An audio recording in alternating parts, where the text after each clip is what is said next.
ဒီဘိုင်းမှာနေတွေပူနေတယ်ဘောပါကြီးကအေဂျင့်လာပါတယ်ဆိုရင်အမေရထွက်လာခဲ့ပြီးတဲ့နေရာစပြီးတော့လုံးဝပူလောင်ခဲ့တာဒီနေ့အထိပဲလွမ်းနေတရိရတယ်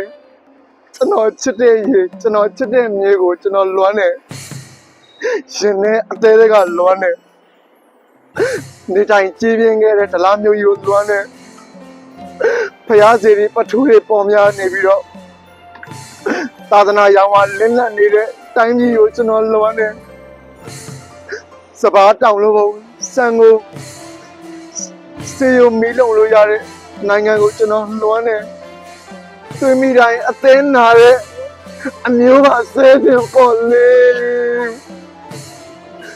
တိုင်းပြည်နဲ့လူမျိုးကိုချစ်တဲ့လူတယောက်အနေနဲ့ကျွန်တော်တိုင်းပြည်ကြီးစတဲ့ဖို့တို့အောင်မြင်ပါသေးကြောင်းလူပိုင်းရောက်မြန်မာပြည်သားတယောက်ကနေပြီးတော့မှစွတောင်းပေးလိုက်ရပါတယ်အမေသားအရာလွန်နေ